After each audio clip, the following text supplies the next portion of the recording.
بسم الله الرحمن الرحيم سبح اسم ربك الأعلى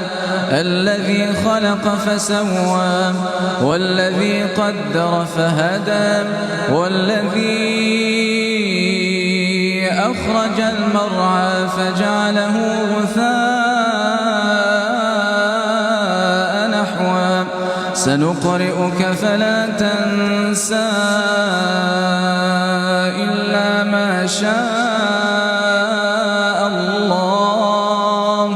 إنه يعلم الجهر وما يخفى ونيسرك لليسرى فذكر إن نفعت الذكرى سيذكر من يخشى ويتجنبها الأشقى الذي يصلى النار الكبرى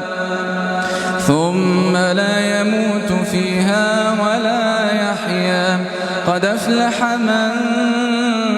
تزكى وذكر اسم ربه فصلى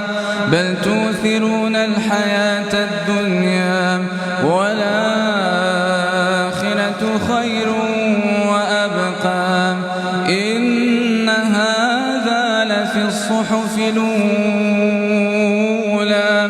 صحف إبراهيم وموسى. بسم